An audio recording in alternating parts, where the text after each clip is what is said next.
Great. Thank you, Karen. And again, my name is Autumn Bell, and I would like to introduce our speaker for this session. Jory Hadsell is the Executive Director of the California Virtual Campus Online Education Initiative.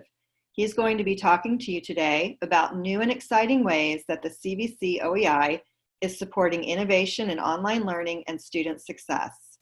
So Jory, take it away.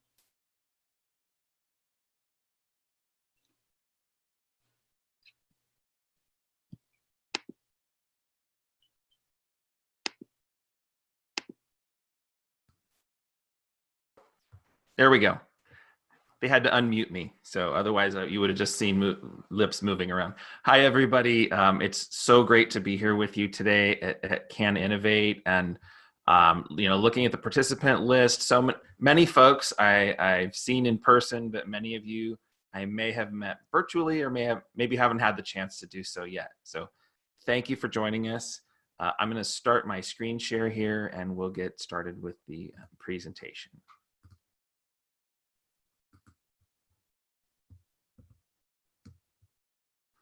So today's talk, we thought, what is it that folks would want to know about the OEI, the CVC-OEI, and the work that we're doing, and how can we connect with our faculty colleagues and those of you at the colleges who've shown up for the viewing rooms, we're very excited about.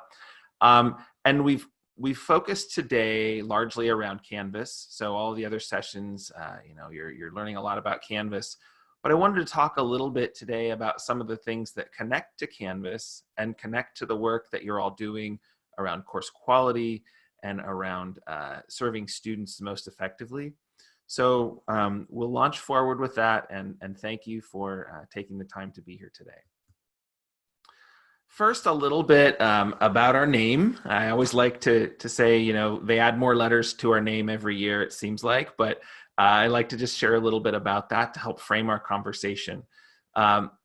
We began in 2013 as the Online Education Initiative, the folks that bring you Canvas, NetTutor, Cranium Cafe, Proctorio, NameCoach, the services that many of you have grown to know, love, and use in your courses. We were consolidated in 2018, or the California Virtual Campus was consolidated into the OEI to create the CVC-OEI to leverage the pieces that we had done to support instruction and the course exchange, but also to create a more forward-facing view for students. So if you've been around the system for the last 20 years, you may have known the CVC as the catalog of courses approved for online distance education in our system. We've relaunched the CVC site, and that's our new home on the web. So I always like to say, if we were wearing a name tag, this would be our welcome tag, right? Our name is California Virtual Campus Online Education Initiative. In terms of the website, I mentioned cvc.edu being our home on the web, where students actually can find programs of study where the pathways are available completely online. And this is something that up just a year ago, or slightly over a year ago, students would have to dig through individual college sites and schedules to find those classes that they were looking for to complete their goals. So we're very excited that we've worked with the colleges in our consortium to give students the ability to find 77 different online associate degrees for transfer from California community colleges. We don't offer the classes. We want you all to do that work. We just want to help you showcase that to students. We also students can find 63 certificates of achievement that can be completed online as well. And some of you may have seen the online course finder.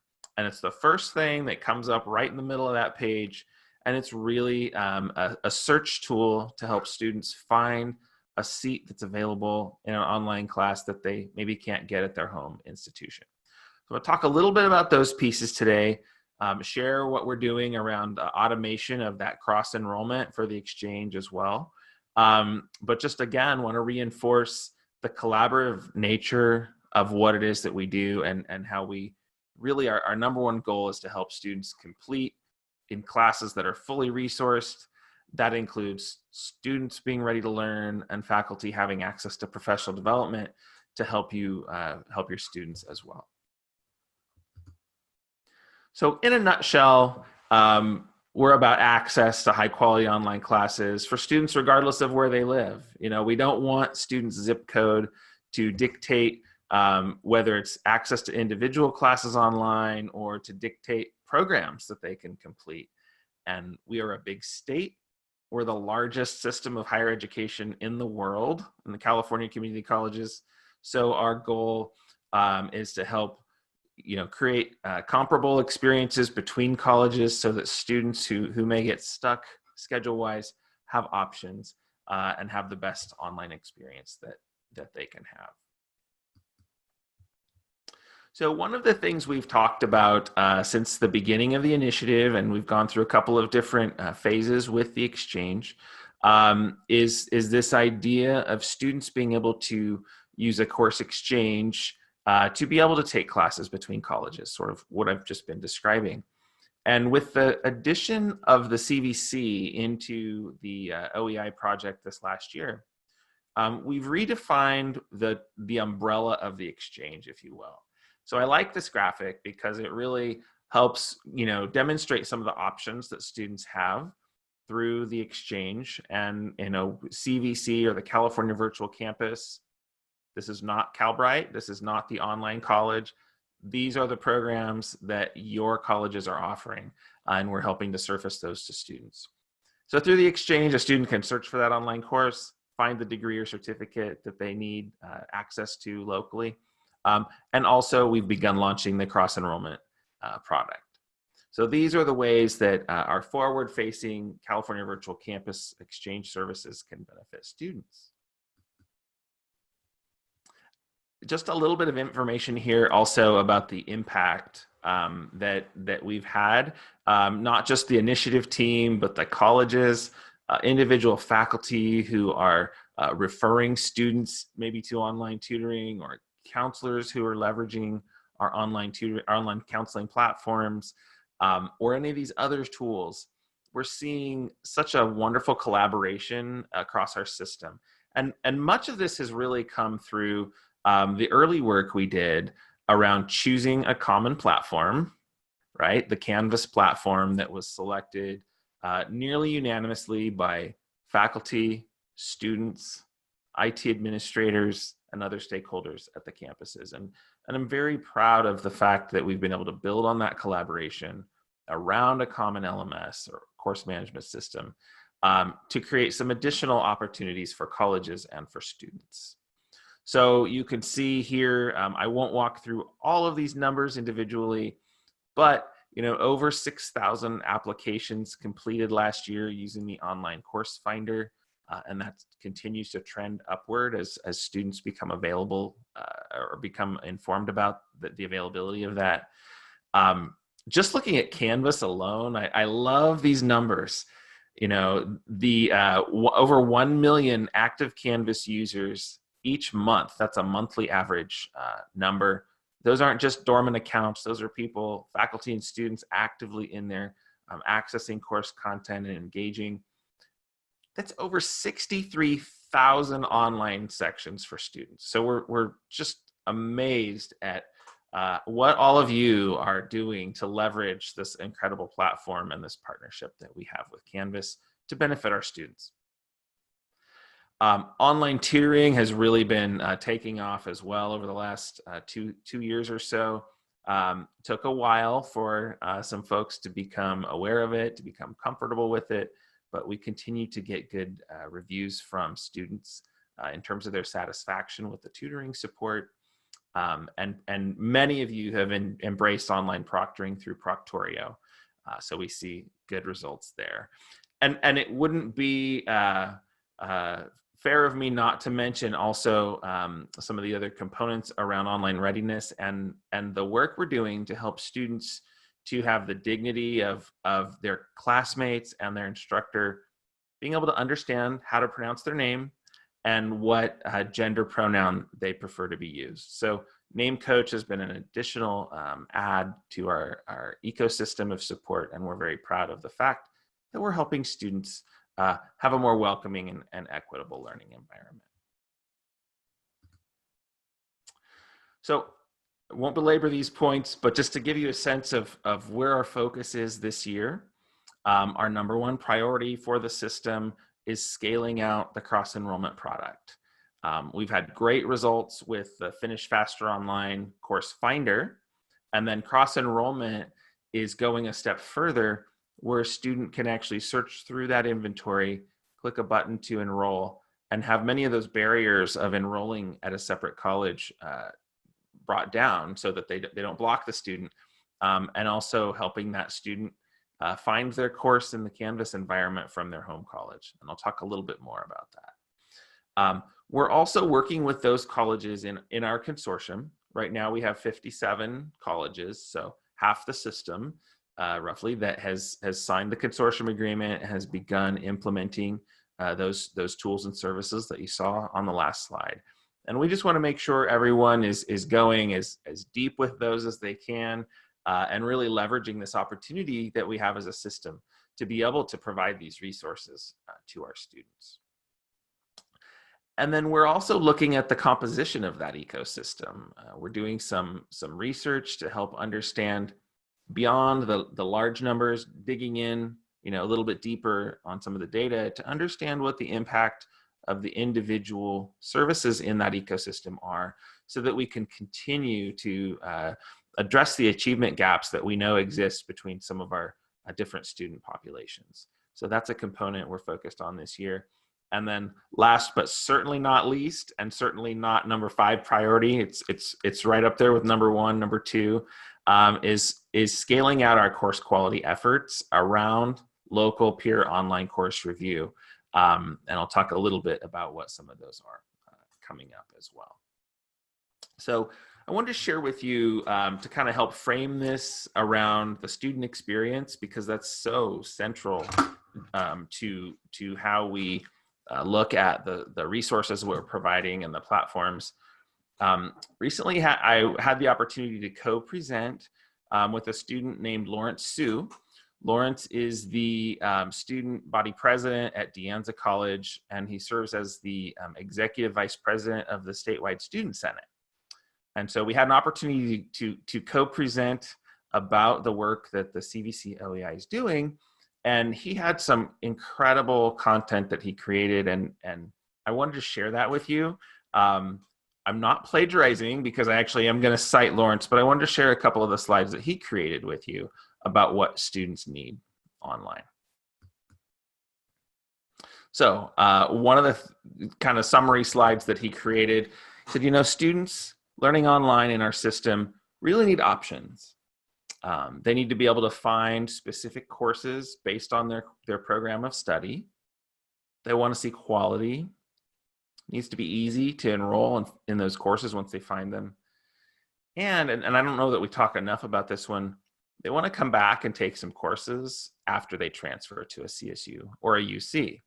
So that's important to take into consideration as well. So a couple of the things that he shared going into the ease of enrollment, for example, students really need a user-friendly platform to find information easily. And there's been so much terrific feedback about Canvas and the tools that connect into Canvas and how easy it is to move between those and navigate things. But on the enrollment side, when a student is looking for a course, how can we help make that a pleasant, easy experience for them and make it as modern as possible, right? So that it mirrors things that they experience in other parts of their life when they're using an app or using the web or doing things online. So they want to be able to do that smoothly and say, it shouldn't be a college by college experience. Can we just create something that's going to work based on where they find that course? So here is a static shot of our online course finder. Again, you can find this at cvc.edu. But here you can see students have the opportunity to search based on different transfer requirements, whether they're looking at an IGETC transfer pattern or the CSU breadth requirements. They simply put in their home college, and they can designate a different area that they're trying to fulfill on one of those patterns. We've also added just recently a keyword search filter. So if a student says, you know what, I'm looking specifically for something like statistics, they can type in statistics and it'll pull up a listing of colleges where that class is being offered online. And the students can sort, they can filter by different factors, like maybe they want something that starts after a certain date or ends by a certain date, or they want it from a specific college. Those pieces are there for the student. And that's what we're trying to do, is really put the information in the hands of students so that they can best meet their educational goals. Students also need options, right? They want to be able to, like I said, select which college where they want to take their class. They want to be able to select the professor that's teaching the class. And they want to be able to choose from a wide selection. Again, from the mouths of student leaders. I didn't modify these slides. These are the written as they were presented by Lawrence. As an example, right, for students needing options, there's definitely strength in numbers. So the more colleges participate and provide us with data to be able to help students find those courses, the more choices that students have. And this is a shot from a search for online biological science, something to fulfill that IGETSI requirement. And in this particular search, 165 transferable courses came up that would meet that option for a student. What a terrific opportunity if there's a block for that student at their home college.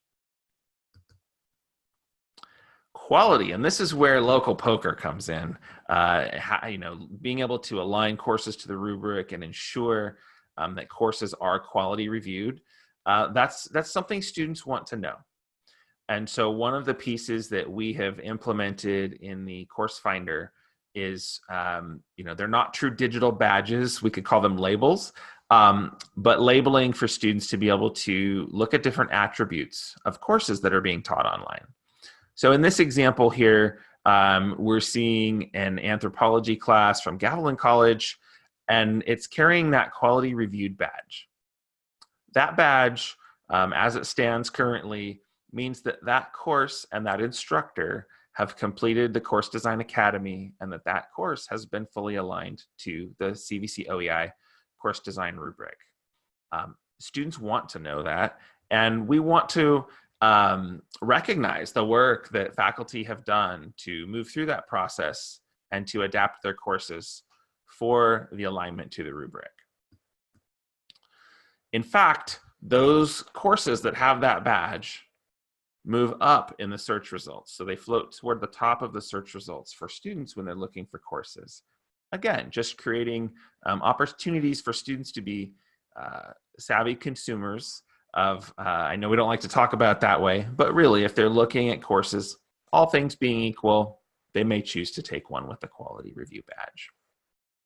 We also know that those courses that have been through the review process have higher success rates, and I'll share some data about that with you in just a moment, but their success and their retention are higher. So, we're inventing the Course Review Rocks hashtag, and I encourage any of you who are on Twitter using the Can Innovate 19 hashtag, share your experiences about course review, because that's a process where there are so many talented people around the state who've been trained, who are either reviewing or who are putting their courses through that peer review.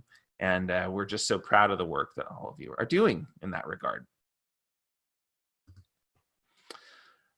Another piece of this is that students need support, right? So they may want to find a course that has that quality review badge, but you know what?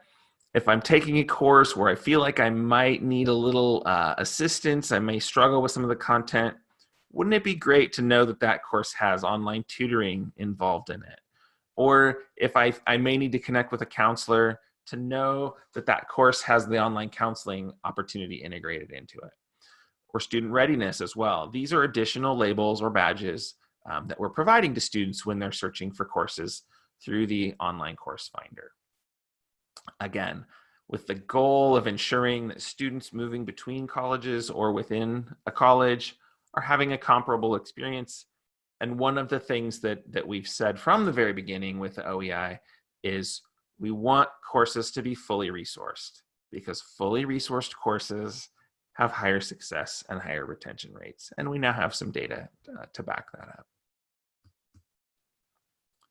So this is an overview or kind of a glimpse at what we call the online learning support ecosystem. Sometimes we just call it the OEI ecosystem. But you can see that it's kind of a hub and spoke model. Canvas is really the hub, right? That's where you're interacting with students. Students are interacting with you, with their fellow classmates. They're interacting with their course content. They may be taking quizzes, doing activities, all those pieces. And so we've worked really hard to ensure that all of the products that we sponsor, such as proctoring, name coach, readiness, counseling, tutoring, that those have been verified for accessibility to students, that they've been verified for data security, and that, you know, a group of faculty on a selection committee have chosen these from a group of vendor proposals to show that, you know, these are the best experiences for students, and they all integrate seamlessly with Canvas. So that's part of the strategy as well, is to help students get access to these services through Canvas. And one of the things that has come up more recently, as folks on the instructional side have been, you know, creating more online degrees and certificates where, you know, students can complete these fully online. There may not be any on-campus attendance requirements, which is fantastic in a purely online environment. But we need to ensure that the services that the colleges offer are also available to those students online. And sometimes we hear that, you know, there may be local procedures or processes that still require some sort of face-to-face interaction. You know, maybe it's a form that has to be signed somewhere, or, you know, you can only do walk-ins in person with a counselor, things like that. So I would encourage all of you, as you're thinking, if you're a faculty member who's teaching, think about connecting with your colleagues over in student services. And if you're in student services, really to take a look at your local processes, so that when we provide students with information about online degrees or certificates, everyone knows that they can get their services and they can participate in instruction the same way, which is remotely. One of the great things about the Course Finder is that we can also get some data from it. We can see where students go to apply for to take courses at other colleges, but we can also get some insights into their searches. And this is really, really helpful because we can see where the greatest demand is, and we can channel that information back to your colleges, right? So that as you're trying to understand locally, you know, do we need more online classes in a certain area? Are we, you know, what are the things students might be looking for? Everybody wants to try to serve students locally through your online programs, right? So this data and information can be really helpful for your enrollment management. What we've seen so far, you can see this here on the screen, is that courses for oral communications are the #1 search that we see students performing. So, you know, that's been an area where, from a discipline perspective, you know, there are fewer online speech or oral communications classes online, but those colleges where those have been appearing have been getting a lot of attention as of late.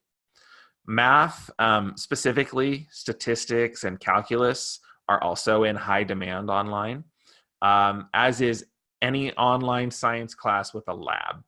So students who want to transfer and need a science class with a lab are actively looking for those, and we're glad they're able to find more opportunities to do that. But in these areas, we still need more participation and more opportunities for students. Kind of interesting too is that we're seeing English courses and also foreign language courses, particularly Spanish, in pretty high demand online. So as you're all innovating back at your colleges from a program perspective, this is a great area to focus on. So in talking with folks, we've realized that collaboration has been kind of a hallmark of the CVC-OEI since our beginning. We've had such great collaboration around Canvas and some of the other projects. We heard loud and clear from faculty at individual colleges saying, I might be interested in developing an online speech class or an online statistics class, but could I get connected with some of my colleagues, right? How can we get connected so that some of our ideas can come together and we can leverage things without necessarily starting from ground zero? So in response to that, we've created 3 online communities of practice, and I want to invite anyone who has an interest in participating in these. We have one for online communications, one for math, and one for lab sciences. And those groups, they meet periodically, but a lot of it is messaging as well online. They're discussing best practices and sharing solutions to some of the challenges in those particular disciplines. So if you have an interest, I really welcome you to reach out to Logan Murray. Logan is our academic affairs specialist, and his email here is lmurray@cvc.edu, and we'll pop you into the group and you can be off and running with that. Now, I mentioned the course finder for students to find those courses.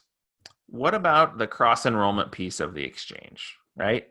And this is something that if you step back and you think about connecting 72 different student information systems that are built on sometimes different platforms, but implemented differently within a district, and having those systems be able to pass student data and enrollments between them, it's a very complex project. So we began in 2014 scoping out the requirements for this project.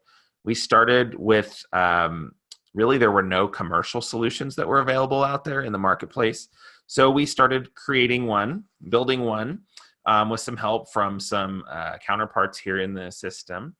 And last year, really decided it was time to do a rescan of the commercial marketplace because the product we'd built simply wasn't scaling and was harder to maintain than what we'd anticipated. So we found 2 providers, one for that data connectivity and one for the search and functionality on the user side. And that's what powers our online course finder. Those are our partners at Quotely. And then N2N is a company that provides that data integration work. So we are right now working with 8 different colleges to complete the integration of cross-enrollment. And what you can see here on the screen, these are the search results, look very similar to what a student would see in the course finder. But there's a big difference, and it's an important one. And that is when a student goes to that section level, they can see the information and the badging around the class. They can see information about the instructor and the number of seats. But instead of an apply button, they get an add a class button. And this is, again, similar to experiences students might have on Amazon or on Yelp or other web native applications. And so if a student clicks add a class in real time without having to go anywhere and come back, right? They add a class. They see a little spinning wheel that says it's processing the enrollment, and it runs 6 different eligibility checks in real time. And when a student passes those eligibility checks, they are enrolled in the class. Then they can then pay fees, or they can indicate that they want to leverage their financial aid. And on that financial aid topic, it's great because through our consortium, a student with an incomplete set of courses to get a full aid package at their home college can count the class at the external teaching college as part of their award for their home college. So particularly with the students that we're serving in our population, this is a great advantage for them. So again, that's in production with 2 colleges, and we have another 10 that are on the road to getting this completed. But what makes for online success, right? And for those of you who've had the opportunity to hear our colleague LeBaron Woodyard, who was his Dean of Academic Affairs at the Chancellor's Office, he often talks about the three-legged stool, right, for quality. I stole his three legs from the stool and put them into a larger pyramid because I thought that these components really help for students to, for courses to be high quality.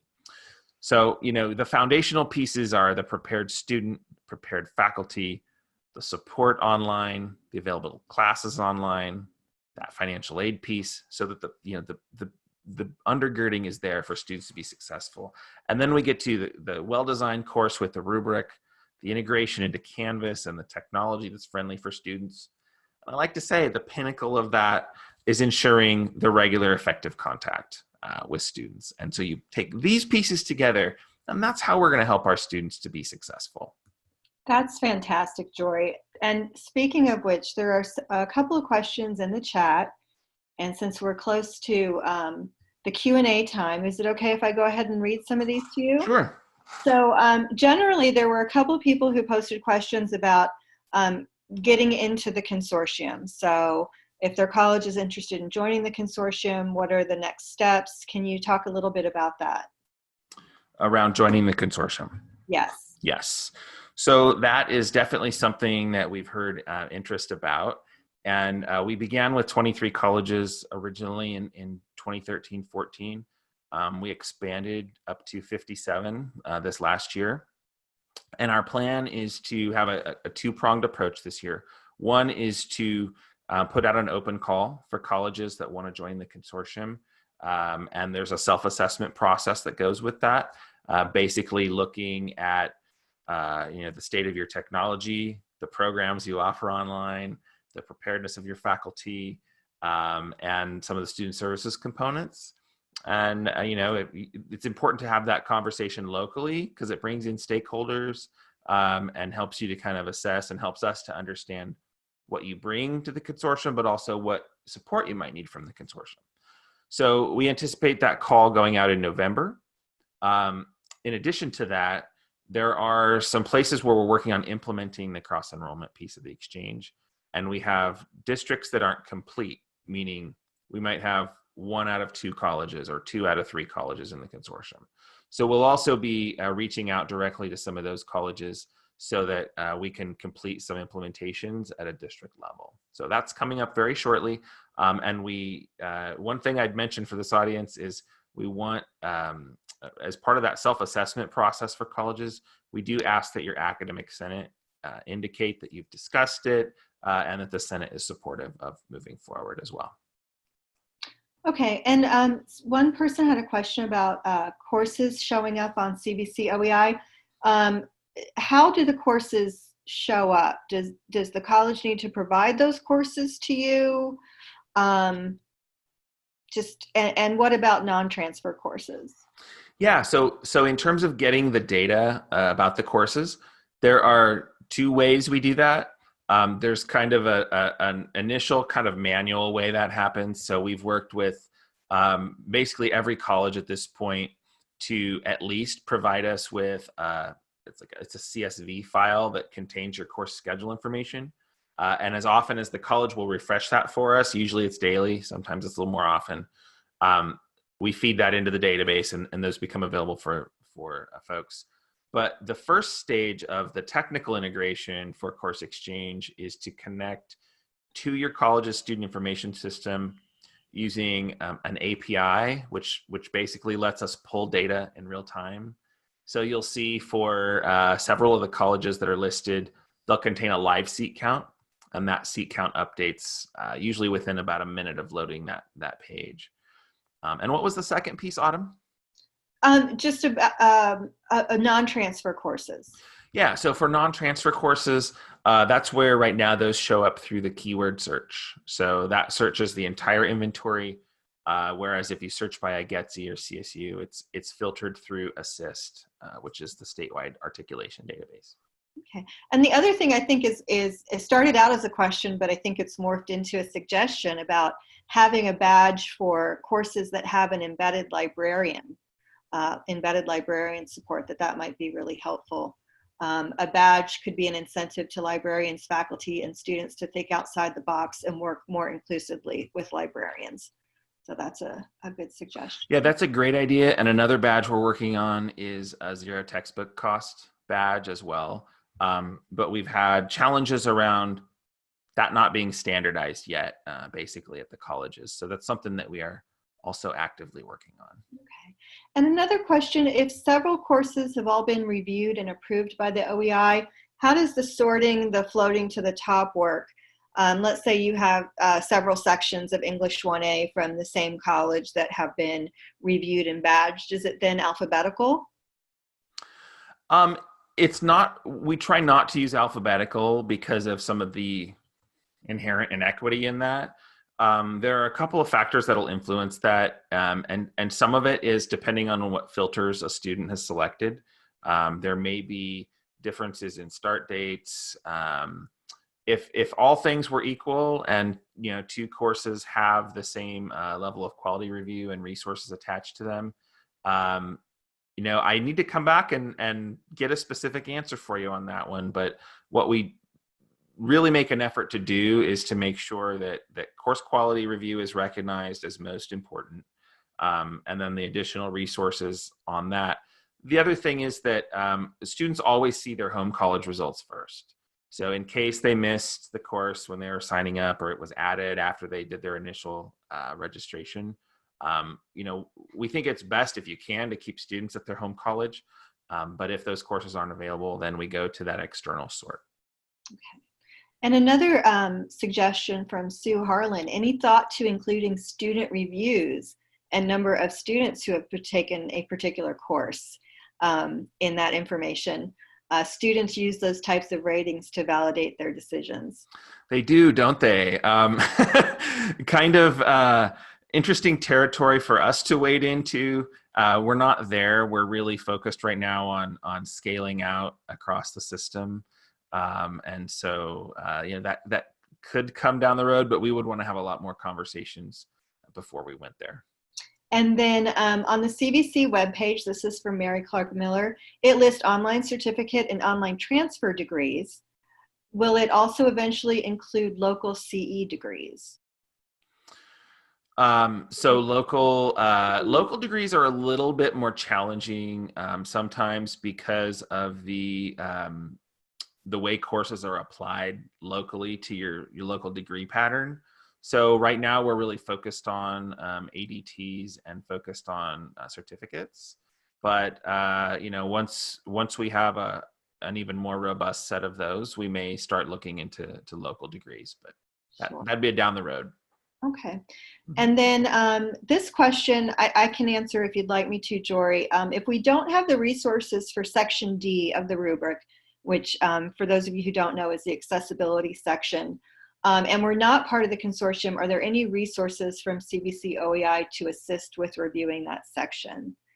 And I'll jump in just to say that we have been partnering with the California Community College Accessibility Center over the last year, and we've done a couple of things. So one is we have several free self-paced courses that you can find on our website for looking at fixing, making accessible things like PDFs, your Canvas pages. We have a self-paced course on how to caption your videos. And we are working with the Accessibility Center right now, although it's just getting off the ground, for a course, a facilitated course on how to review and remediate for Section D. So more information on that coming, but it's just getting off the ground. So we are looking at developing more and more resources to support the colleges with the accessibility piece of course review. Absolutely. Okay. And then another question, the online offerings at my college seem to be narrowing and adjuncts are getting fewer and fewer classes. How can faculty who don't get classes at their home campus find places to teach? So yeah, I'll do the lead in, Autumn, and you can follow up here, but I would say getting your course aligned to the rubric makes it highly marketable, right? Because it's attached to you as the instructor, and colleges are actively looking for courses that carry that quality review badge. So that can be done sort of, you most likely need to do that through kind of a sponsoring college, if you're an adjunct, but the portability of that is incredible. And I know we have some other things in the works as well to help out Right. with that transferability.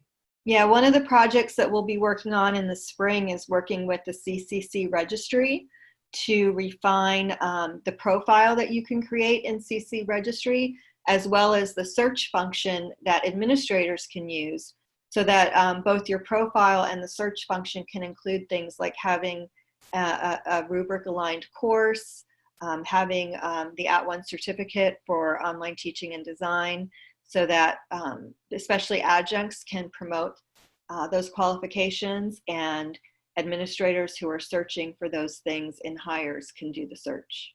So more on that. Then Fabiola Torres has a question. Are faculty restricted to go through their own home POCR review, or can an ambitious instructor go elsewhere? So the way things are structured currently, if your college doesn't have a local POCR process, that would come through the centralized process that we're managing. Autumn and our wonderful team of instructional designers and reviewers are running that process. But it's a big system, and we're a small team. And so we're really encouraging and working with colleges to build out that local process. And questions like that, Fabi, are really good ones. I think for when we have some additional colleges that have been certified for local POCR. But right now it's sort of either your college has it or it's coming through us. Autumn, I don't know if you want to add anything to that. Yeah, well, there's a similar question. Sorry, I was just looking at this. When you say alignment with the rubric required for courses in course exchange, does that mean we have to have POCR established prior to joining the consortium? So first of all the courses are showing up in Finish Faster Online, and also will be in Excel cross enrollment. But having it aligned is what helps the students find that course easier through the search. And we are, especially for this third wave of expanding the consortium, really looking at colleges who have, among many other things, as Jory mentioned, having local POCR established.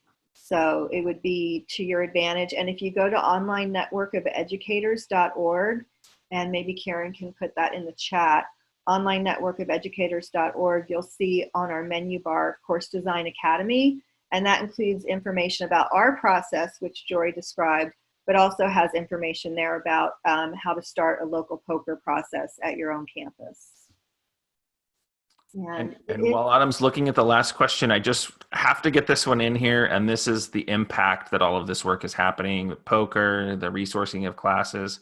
We're seeing a significant increase in student success. And I promised the data. So here's some of the data that shows that courses that are aligned to the rubric and fully resourced are about 5 percentage points higher in terms of their success rates than the statewide average. So we know you all are doing something right, and we want to help you continue to do that. Okay. And I'm going to conclude it now. It's 11:46, so I want to thank everyone. I especially want to thank Jory Hadsell for taking the time to present such great information. We have posted in the chat the link to where the archive will be posted in about 1 to 2 weeks, as well as the link to the slides if you want to take a look at those. There were a few that Jory didn't get to, so you can go and take a look at those. And I hope we were able to answer most, if not all, of the questions in the Q&A. And Jory, thank you so much. That was so informative. And everyone have a great Can Innovate Friday, and I hope you enjoy the other sessions throughout the rest of the day.